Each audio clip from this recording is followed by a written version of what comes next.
I sort of took on the role of presidency here at Bannockburn, I think 3 years ago now.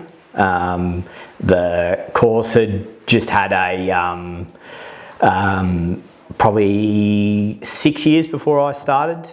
We had a benefactor give us $1 million to purposely upgrade the greens of the golf course. So that was a huge thing, daunting task for all the volunteers and all the committee at that time, sort of how to deal with the money. They were a little bit concerned like we might run out of money halfway through, and then what do you sort of do with that? But it was extremely successful. The volunteers all got around. Like, to put it in comparison, we went from average of 100 square metres per sand scrape to 400 square metres average per green. So it was a big difference, big change. They did it. When we did start the construction, we had probably the worst wet weather that we've had in years. So it sort of halted it, delayed it a lot longer, but they all did it under budget, and yeah, it was a massive success.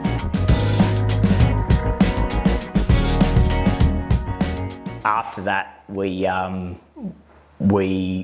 sort of was closing 9 holes at a time, and then once we were getting closer to the back 9 being open, I started sort of searching for just opportunities. Being involved before then, it was sort of like, I know myself, I'd come out to play and it's like, oh, I didn't have any cash. And so everyone was just like, oh, you just have cash. And it's like, but I don't. I would always forget. It annoyed the hell out of me, like just always not having cash. But I'm like, you got to have a card. And it was like, no, you don't need it. Everyone just pays cash. And I'm like, yeah, but it's like you can have all the good intentions you want in the world, that I'll pay later and stuff like that, but it never eventuates. Like you always forget. So I started searching for a credit card machine that we could use. Sort of the systems were out there that Vendi used, but it was like a massive challenge to try and put it together. And then I come across Vendi. Before that, actually, I did like a little QR code on the wall, and that saw an uptake straight away. So of green fee players, people being able to pay. But I remember when I spoke to Steve when we got it started, and he said, oh, you'll see an uptake from your QR code to the actual machine that you can tap with your card. And at the time I was sort of like, oh yeah, like, you know, if you've got a card, you know how to use a QR code, especially that was all after COVID and everything. Everyone knows how to use a QR code. But we saw an uptake again because people were nervous about doing QR codes, especially the older generation. They're like, oh, I'm not scanning something and then sticking in my, you know, like card information. I'm going to get fraud and stuff like that. So yeah, they just loved it, being able to tap the card. We had a lot of people sort of said, oh, but there's, you know, fees, no one will do it. But we've got one guy, he's in his mid-80s, and he didn't want to have a bar of the QR code, but never carried cash. He was one of the older guys that didn't carry cash. And like, we've got a midweek comp that's like $5, and you've got your $2 fee. And everyone's like, why do you have that on there? No one's going to pay for the midweek comp on it. You know, it makes sense for the green fees, but no one will do it.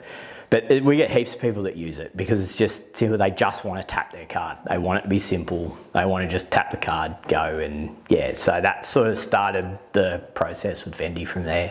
Yeah. So I met Michael 2.5 years ago.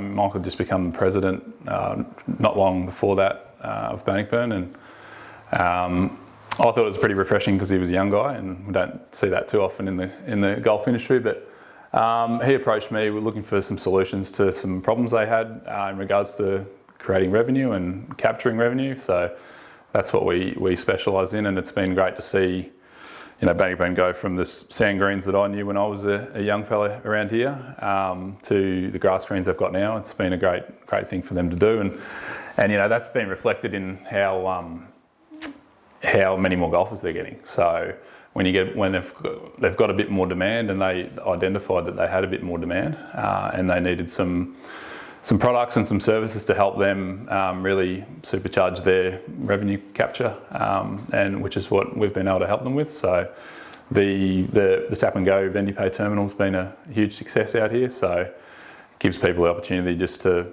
tap their card and pay for their green fees and support their club, rather than have to pay cash, and a lot of people don't carry cash now. So that's been a huge one for them. And then we sort of transitioned into how do we solve the problem of golf cart hires. It was all a bit of a mismatch from what I was initially told, and which I see at a lot of clubs where, clubs don't know who's taking their carts. Sometimes they pay this, sometimes they pay that. Jim thinks he should be paying $10 when he just because he helped in a working bee or something like that. But so we sort of had the solution with our Vendi Link platform to be able to professionalise everything and really bring it all into line and get the structure of their golf carts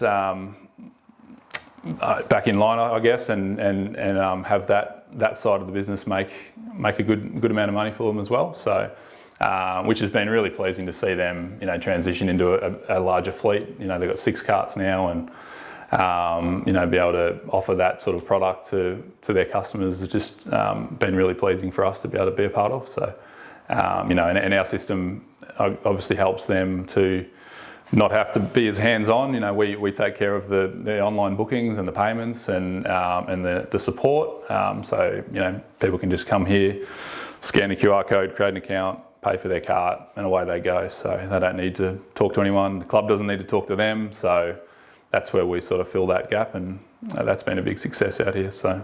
And then we had some discussions about adding a vending machine, which is a great service at a club like this. They can offer to sell golf balls and tees and gloves, as well as food and beverage. And that just offers the golfer coming here just the complete product. So they can pay for their golf, they can hire a cart, they can get some balls and get a drink, all without any sort of volunteer or staff interaction. So having those 3 products and seeing how well Bannockburn have been able to utilise those has been really pleasing for us.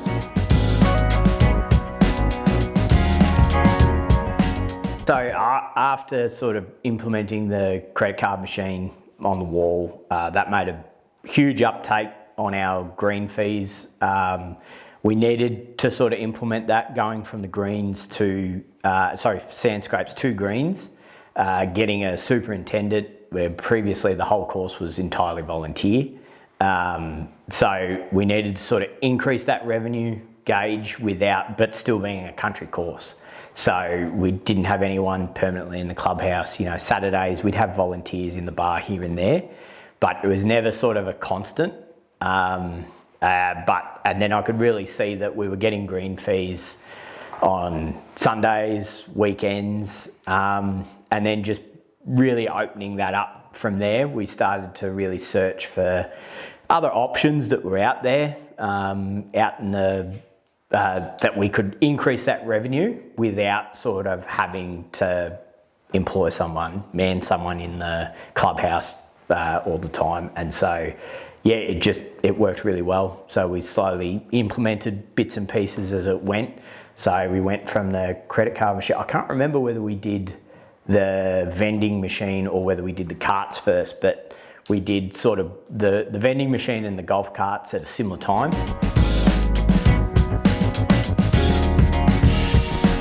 After the credit card machine, we started with our golf carts. We had sort of a small fleet of about 3 carts of our existing carts at that time.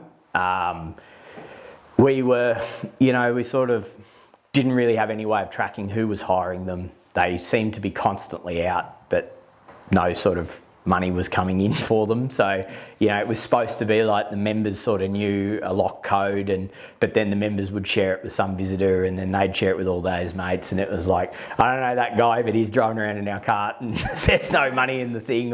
So again, and then, once it sort of got introduced to Vendi, I saw that they did the cart hiring, and I knew straight away that we had to get that going, because we either had the people that knew about it but didn't pay, or we had the people that wanted the carts and just had no clue that they were here.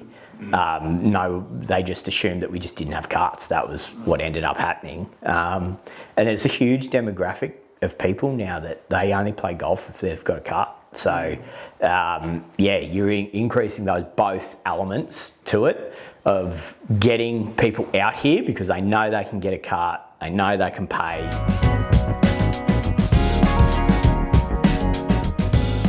So after we got those sort of our initial carts out and going, we saw the success. We saw that they were getting hired, they were getting used, they were getting a bit beat up. They were pretty old carts and sort of just getting used once in a while to now regularly being hired. So we got a fleet of rental carts, put all the Vendi locks on them, and then I think last year we did around 900 hires in total for the carts.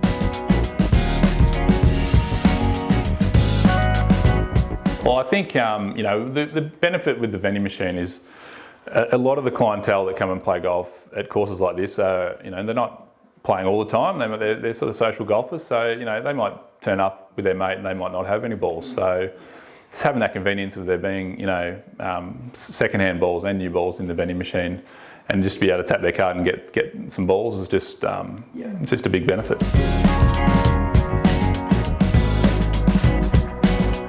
After the carts, I guess I'd sort of looked again, it's just connecting those, like I just think to myself, when I go somewhere, what are the things that I can get at those courses that I sort of can't get here? So like if you remember, you usually play on Saturday, the bar's open, you can get a drink, you can get golf balls, you do all that. But the majority of your green fee players, everything's closed up, we're not open. But just not being able to offer that service, not be able to get a cold drink and elements like that, get some golf balls. So we started down the track of getting everything set up for the vending machine with Vendi. And we just sort of grew that. That was probably the hardest one to get over the line a little bit because there's a higher upfront cost of buying the vending machine itself. But there's a lot of hesitant people of whether it would be a success, but it's a massive success. And I find that a lot of the players, each one of those three elements feed off each other. So, if they can get a cart, they're out here, and then it sort of adds to that experience that I can get a drink, I can get some golf balls, it just makes the experience more enjoyable. And that's a massive difference to not just getting that new visitor and then they don't come back because it's like, oh, it was good, but I couldn't get a drink. I couldn't do this. We'll just go and play in Geelong because, it's just easier that we know they're open. So by adding the vending machine, not only do we make money from the vending machine itself, but we also, I find that it connects back through. So just like people sort of come to play and they're like, oh, you got golf carts. It's like, yep. And then they'll walk over, scan the machine, off they go. And a lot of times it's not just one. Like if you got a group of guys come out, they'll hire 2 carts, buy 3 or 4 drinks. And that's the advantage of the smaller country courses, where we're available. They can get on when they want to get on. They can play when they want to play. That's probably our demographic of membership and green fee players. It's just so hard to get on a lot of those courses there. We're probably about 25 minutes out of Geelong, and it's just like, oh, good luck getting a tee time on a Saturday, unless you want to play at 3 o'clock in the afternoon or something. But so it's that sort of when it pulls those type of golfers out here, by having those facilities in place that allows them to come out here. Like we went from, I think before from having sand scrapes to this year now, we've tripled our green fee numbers from that before. Now, of course, yes, going to greens makes a massive difference from sand scrapes, but we did have some greens open before sort of having the Vendi facilities available, but having the Vendi stuff available increases those numbers exponentially. You know the numbers that are coming through, you know when they're coming through. So it just allows you to make some better business decisions based off sort of what's happening, when it's happening.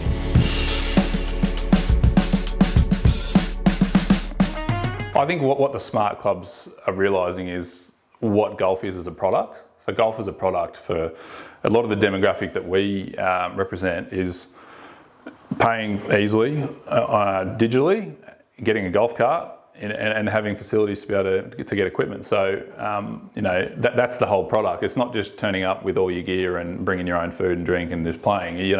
For example, for a tradie who's worked all week, he wants to come out here and have a game. He doesn't want to walk. He wants to get a cart. So that's part of the golf product, I think now. And clubs like Bannockburn have been able to offer that. It's just a big win for everyone.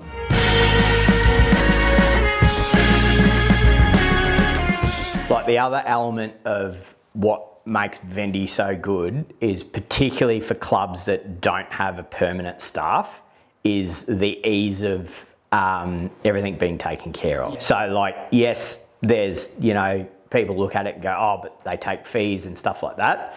But it's the sort of, it's not 24 hours, but it feels like 24-hour customer service. If something's wrong with the carts, if the vending machine doesn't spit something out, I run my own business. I don't have time to come out, deal with all that sort of stuff. So having the customer support of Vendi is massive, particularly with the carts, because it's like anything, the first time you use it, you're like, how does it work? What's happening? So just that work alone would be massive to deal with.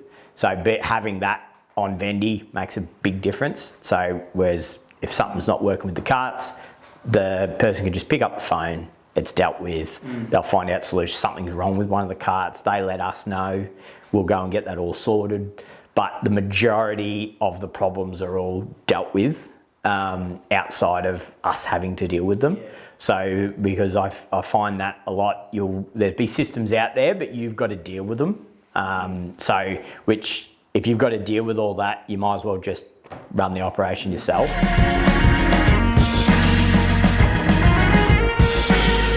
I think clubs like Bannockburn have really benefited from golf's boom recently in regards to, we're pretty close to Geelong here, so Geelong's a bit of a metro centre with a lot of big golf clubs. We're only 20-25 minutes out of Geelong here, and a lot of, as Michael's mentioned, like a lot of people can't get a game at those clubs. So, what I see from a macro point of view is those golfers filtering out into the country and realising that they can come to a course like this. Nice greens, great fairways, good challenging course, and have all the products that they would have in town and be able to play easily.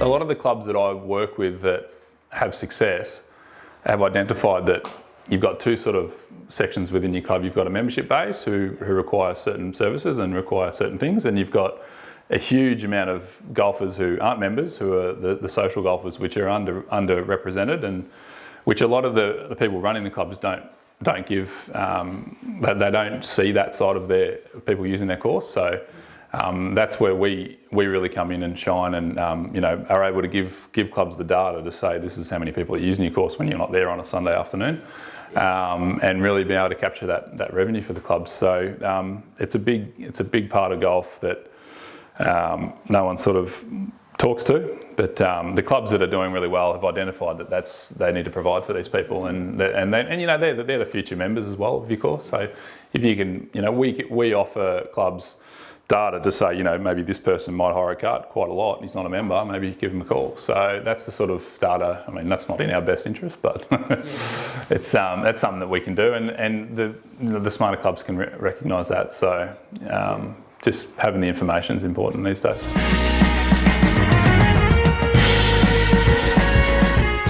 Is a big tick to be able to get everything across the line.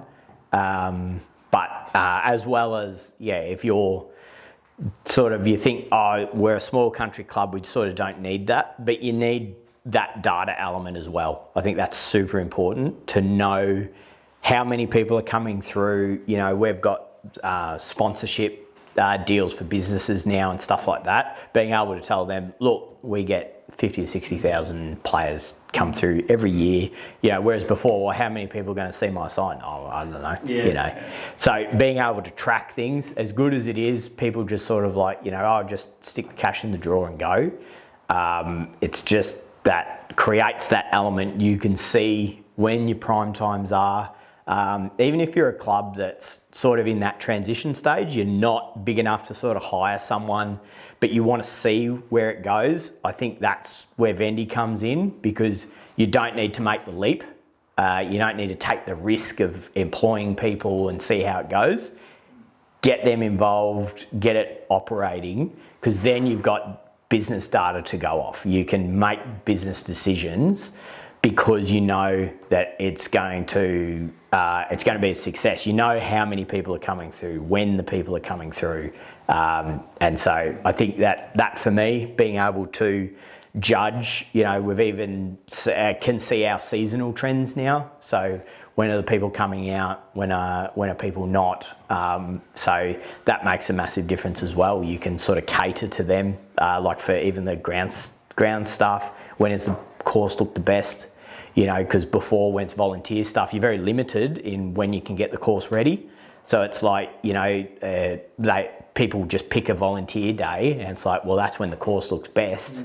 And it's like, but then by the time everyone's actually showing up, it's been 3-4 days, the grass has all grown up, and, so you can go, okay, well, these are the days where our green fee players are coming. We can get the course ready for then, because we know that's when they're playing and stuff like that.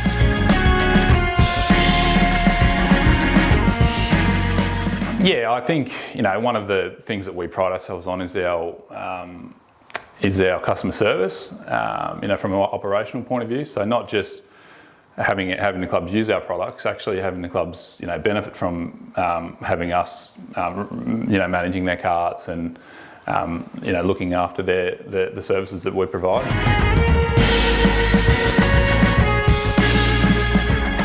But you get people, they'll go to the cart and it's like it's the first time they've used it, and it's just, they're so used to just being able to ring someone or talk to someone.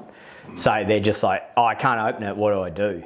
And it's like, the support staff are great, because they just go through and go, go to they'll literally tell them exactly the same thing that's in the email. But they read it when they booked it a week ago, but then they get out here, they don't open it up again, and they're like, oh, how does it work again? But so customers want to be able to call someone. Yeah. So that makes a big difference. Even though the issue may not be a physical issue to deal with, customers feel like that they're taken care of and they can find out a solution. So I think that helps as well.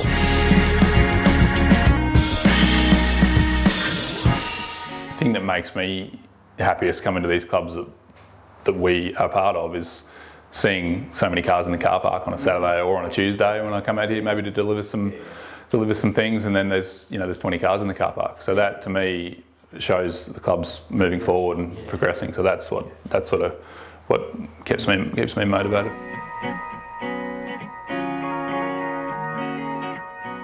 I mean, the regional clubs they're sort of the bedrock of the golf industry. Like we want to make sure, like our products in the end just help clubs become, hopefully profitable and sustainable, and they can reinvest the money they're making through our products in back into their course and back into their membership and more carts and more whatever.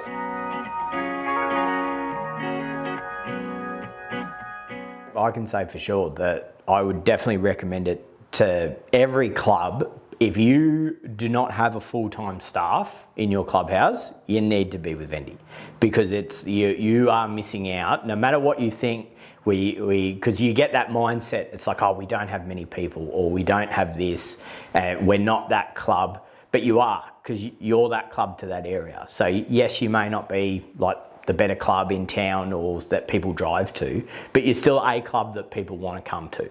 And so if you don't have the facilities, you're missing out on that aspect. So I definitely recommend Vendi. I even think, even if you're a club that think you're not going to need Vendi in the future because you're going to grow and you're going to increase, still get it. because you can still, it gives you the track record to go off. And so I just think it's, even if you are growing, it just helps. We get so many people, even after hours, that's a big one. So even the people that got staff, you miss out on that big demographic after hours. So, we're getting people paying for 18 holes at 7 o'clock at night when it's the middle of summer, because they can go and play, whereas every other course is closed by then. You can only play till 5 and then it's done. So I think it ticks all the boxes that you need to be able to have your course open, running, available.